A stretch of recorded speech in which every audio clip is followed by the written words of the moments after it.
Former NFL star Antonio Brown all smiles while leaving jail today. He was extradited back to Miami to face an attempted murder charge. CBS News Miami's Peter Dench is joining us live from Miami with what's next for the former NFL player. Peter?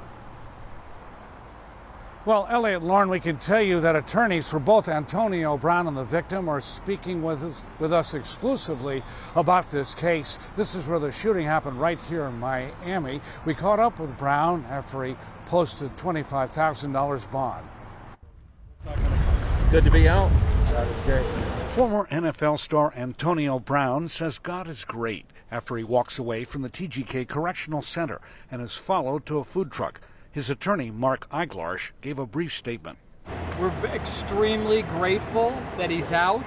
He's extremely eager to rejoin his family, who he loves dearly. Last Thursday, U.S. Marshals brought Brown back from Dubai.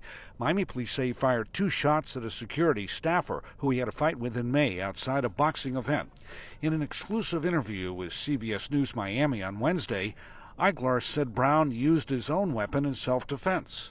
My client has a concealed weapon permit, and he used that gun that was on his person lawfully. He used it to protect himself that night.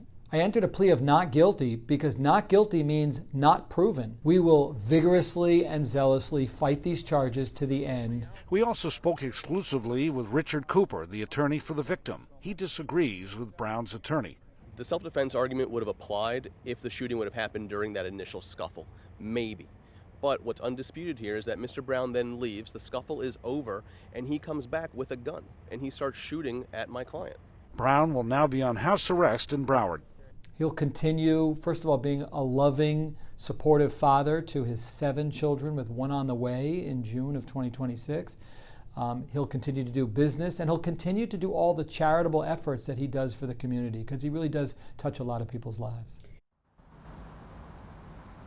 Now, Brown will also have to wear a GPS ankle monitor, and he could face up to 15 years behind bars if he is convicted. We had hoped to catch up with the victim in this case, but a source told us that a prosecutor told him not to say anything right now.